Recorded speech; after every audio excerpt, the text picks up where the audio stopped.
What's up, Sneaky Nation? Sneaky P here, back with Week 16 of our Columbus Aviators franchise, with the Aviators getting ready to take on the Cleveland Browns. The Aviators are the defending Super Bowl champs, and earlier in the year, it looked like they were a shoo-in to repeat. However, the wheels have kind of fallen off the truck a little bit lately, and there's a lot of questions to be answered getting ready to go into the postseason. First and foremost, we have yet to secure our division with the loss to the Jags last week. The pressure is really on the Aviators to get a win here today. Now, we do end the game with 2 straight home games. That definitely is great for a team that has been struggling lately, but they have got to get their act together. They've got to play as a team, and they've got to get more consistent. When this team is hitting on all cylinders, we know they are capable of crushing anybody in the NFL. However, if one unit falls apart, it really bodes poorly for the rest of the team. We're kicking things off here. Bakari Boswell fielding this on about the 6-yard line, up past the 20. A nice little juke there.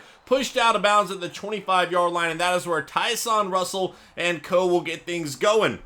Russell has really been struggling lately since coming back from his injury. It wasn't even a serious injury. It did keep him out for a week, but the offense has moved slowly since he has been back, and he has made a few questionable decisions with his throws. He will hand the ball off here. This is xxSnEaKyPxx up the middle. That's good for a 2-yard gain. 2nd and 8 over the middle. Sean Sutton with the catch, breaking a tackle, and he will get the first down of the day to the 39-yard line.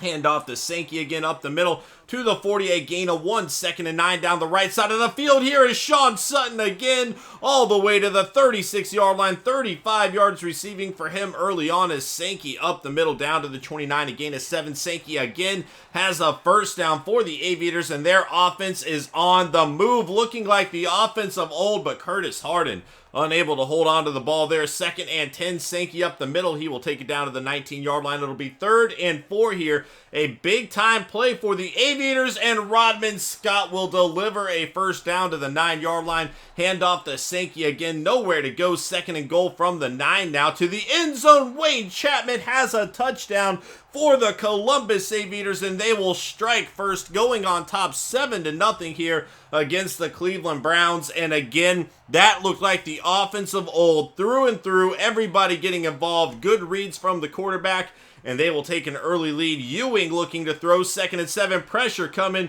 and he will barely get the ball out of his hands there. 3rd and 7, and he went down on the play, bringing Manny in here. Pressure on the way for him. He throws it down the field, and Jabbar Jordan with an acrobatic interception there. He will get the ball back. However, that might as well have been a punt.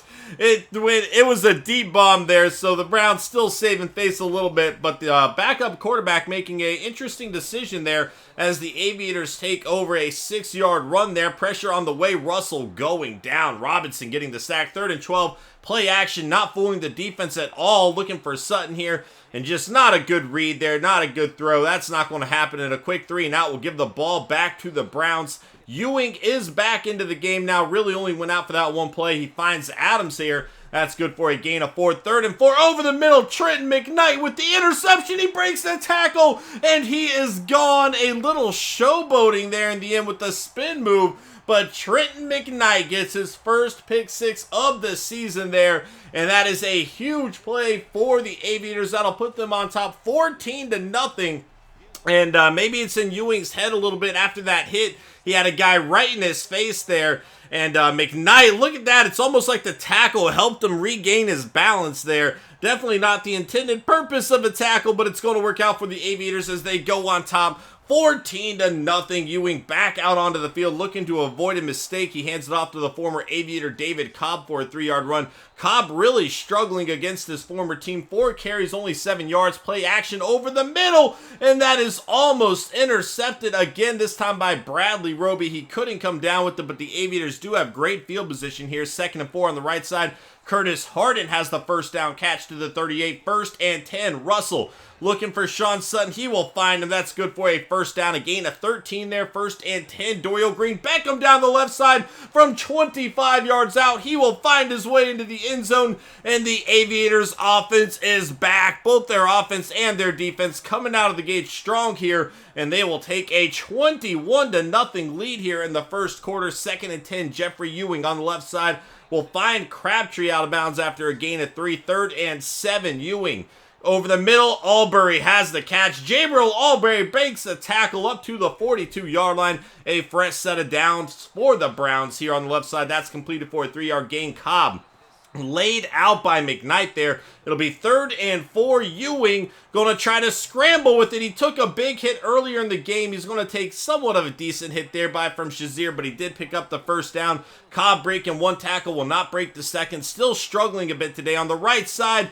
Great coverage there by Ramorius Culver. 3rd and 6, and they are going to have a false start penalty here, making it 3rd and 11 for the Cleveland Browns. Definitely not a situation they wanted to be in. Ewing over the right side will find Smith, though. That is good for a first down to the 28-yard line, and all of a sudden the Browns are on the move once again, though. Cobb wrapped up by this defense. 2nd and 9. They try it to him again. He'll break one tackle and get down to the 23-yard line. It'll be 3rd and 5 on the right side. Blake with the catch, beating Tyrone Stevens down to the 9-yard line. 1st and goal. Cobb wrapped up by Shazier. 2nd and goal. Here is Cobb again. Just not working out for him. They keep trying to hand it to him to get him going, and Kenny Stills into the end zone. Touchdown for the Cleveland Browns, and they will get onto the board. It's a 14-point game once again. 7-21 is going to be the score. But the Browns, they've got to start passing the ball more. They've had some success outside of the 2 interceptions passing, but running the ball, David Cobb just unable to get anything going.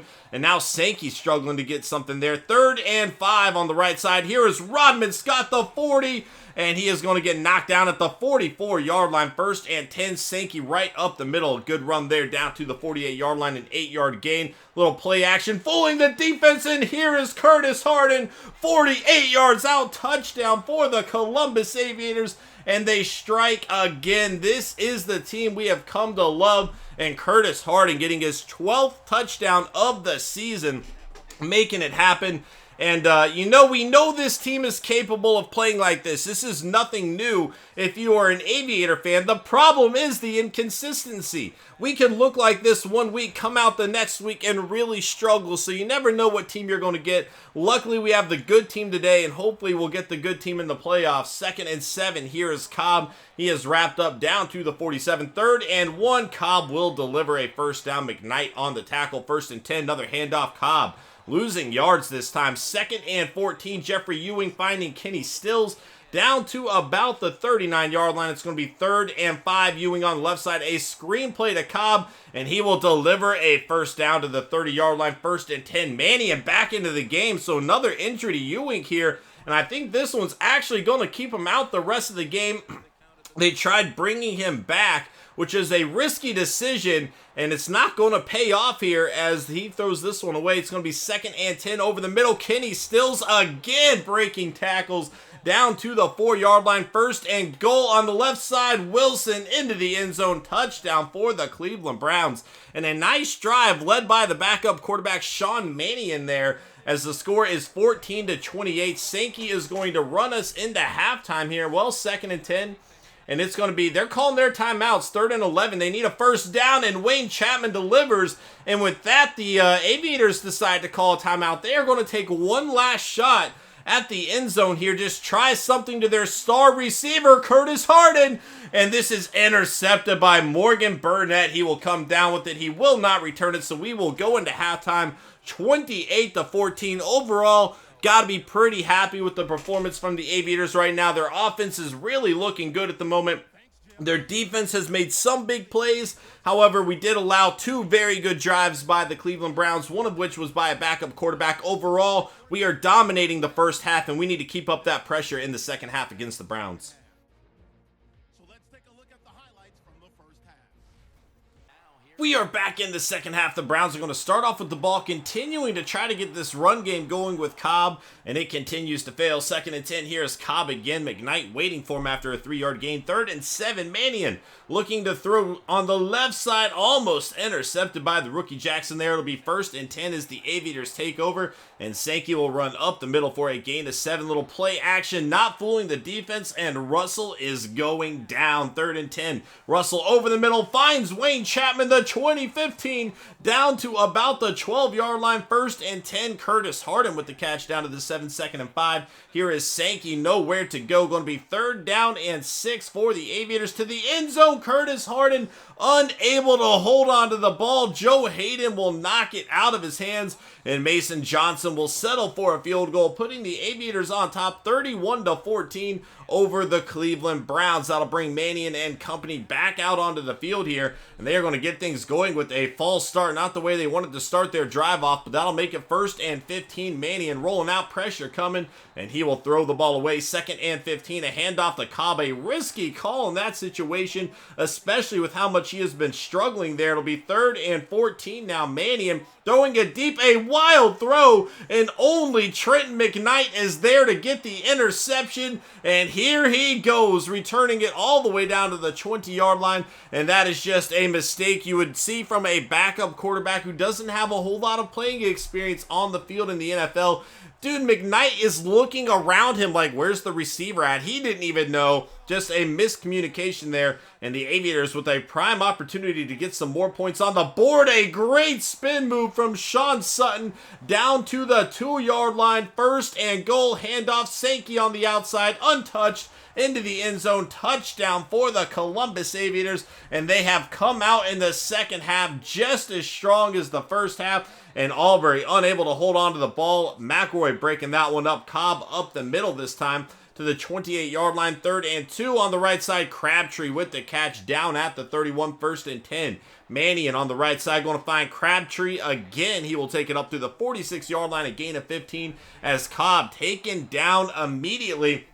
And it's really not even all his fault. This offensive line, which has some great players on it, mind you, is just unable to match the pressure and intensity of the Aviators defense today as Sankey runs it for a 2-yard gain. Here's Rodman Scott up the middle to the 10-yard line. 3rd and 2. Russell over the middle, intercepted by Gibson, and he is going to take this down to about the 6-yard line. There is a penalty on the play. It's going to be on the Aviators, though, or maybe it's the Browns, a holding call on the return there. Either way, yeah, it's a holding call on the Browns. They will have it at the 18-yard line. Cobb breaking one tackle, and McKnight has just been all over Cobb today. Little play action. Mannion to the end zone, and that is Luke Wilson. Touchdown for the Cleveland Browns. And, you know, 2 good plays, one by the defense, one by the offense. And, you know, this game, it's not over yet.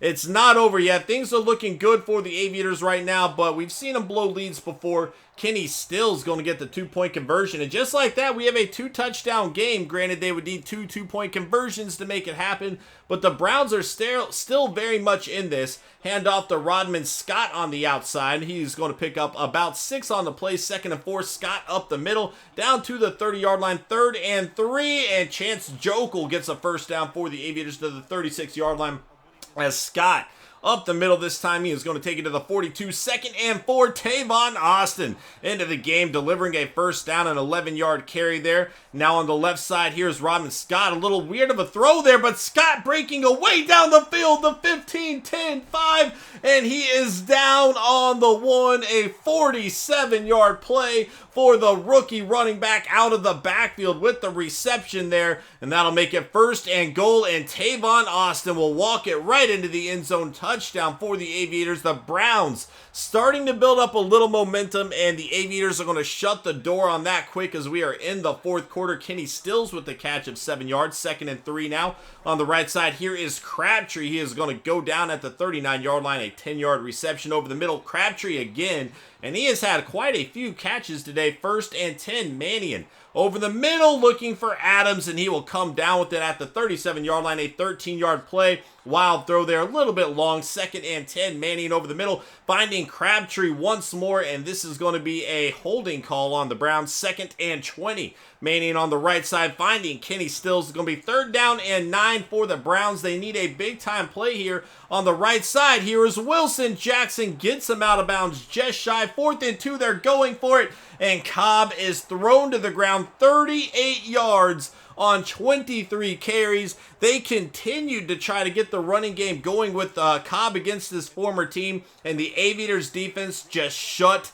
him down. 2nd and 1 after a 9-yard carry by Scott. Here he is again up the middle to the 47-yard line. 1st and 10. Scott once more knocked down at the 48-yard line. 2nd and 9 over the middle. Here is Curtis Harden to the 44-yard line. 3rd and 1. Scott will deliver a first down. Aviators just trying to take this clock down as much as they can. Really not too concerned about getting more points up on the board at this point, just trying to get the clock moving. 3rd and 9 over the middle. Sean Sutton unable to hold on to the ball, and the Aviators will punt the ball away. 6 minutes to go here. 45-22 is the score. Adams with the 2-yard reception. Here is Crabtree again, having his name called a lot today. 1st and 10, Manning over the middle. Kenny Stills with another catch. He has been involved quite a lot as well. 2nd and 3 over the middle. Wilson down the field, and he will take it to the 31-yard line of Aviator territory, and the Browns are on the move. Too little, too late. But their offense getting into some rhythm here. A flag on the play. This is going to be a holding on the defense, I believe. And that'll set up a fresh set of downs for the Browns at the 21. 1st and 10. Stills holds onto the ball after a pretty big hit there. And it'll be 1st and goal. Wide open in the end zone is Jabriel Albury. Nobody near him at all. A breakdown in communication, like I said. A bit too little, too late, though. They are going to go for 2 here, and it will be complete to Smith. The onside kick. It's a 15-point game, under 3 minutes to go. And I actually looked away and did not call the correct formation here, as you guys are about to see. I wasn't paying too much attention. I didn't think they were actually going to go for it. But Malik Hale recovered anyway, and that'll give the Aviators the ball. All that is left to do at this point is run the clock out. Scott and company intend on doing that. The Browns going to start using their timeouts, though, so we are still going to need to get a first down, but even a field goal at this point is going to make it a 3-possession game, something the Browns are not able to come back from. And with that first down, that is going to do it. The Aviators coming out on top, 45-30 here. But again, I talked about this earlier. We know the Aviators are capable of playing like this. This is not fooling anybody. We've seen them do this plenty of times. The question is consistency. Are we going to be able to do this next week against the Jags, which very well could be a game for our division? If the Jags won this week, we are going into next week 1 game above them, but they have the tiebreaker on us right now. And if they pick up that win, they will win the division, which really puts the Aviators in a spot they did not anticipate being in at this point in the season. It's really going to come down to whether or not they won this game. If they did lose this week, we have an option of resting players in Week 17, but if we're trying to get that home field advantage, we'll have to see how far ahead the teams ahead of us and the teams behind us are before making a decision like that. Overall, though, it was a pretty solid game for the Aviators. Again, it's just consistency. We know they can do this, but we still gave up 30 points, which is quite a lot, something that we can't really do against a better team, Giving up that many points to a quarterback like Manny in here, it's not something you want to see considering the quarterbacks we're going to be facing in the postseason. And that's something that we have to consider. David Cobb, though, shut down. Only 1.6 yards a carry against this former team. Bishop Sankey struggling a little bit today, only 3.1 yards a carry. Rodman Scott coming out with 5 yards a carry. And it's really weird. It seems like we either get the good Sankey and the bad Scott, or the bad Scott and the good Sankey each and every game. You never really know which one is going to be playing well, but it hasn't been very many games that we've seen both of them have a good game. The Browns just leading the way in the receptions. Curtis Harden, only 4 catches. He did get 64 yards and a touchdown, though. We definitely need to get our receivers a little bit more involved than we have been lately, though. That's something that we've got to get going again. Both with Dorial Green-Beckham. Curtis Harden has 12 touchdowns, but I'd like to get him more involved with just getting more catches, more opportunities for that. Another interesting thing, as much as the Aviators shut down the run today, we did not get a single sack. McKnight with 2 interceptions, one of which returned for a touchdown. Jabbar Jordan getting involved with an interception as well. But we got to get our receivers going. We have to. We have too many weapons. Dorial Green-Beckham, Sean Sutton, Curtis Harden. We've got to get them going. Even Perryman, Bakari Boswell. We can't get everybody involved, but we definitely need to get our top guys involved and prepared to go into the playoffs. Mason Johnson, 1 of 1, had a little dinger there. Little dinker, I should say. But guys, thank you so much for watching this video. I hope you enjoyed. Hit that like button if you did. It really does help me out a lot, guys. I appreciate all of your support throughout this series, and I will see you guys next time. Later.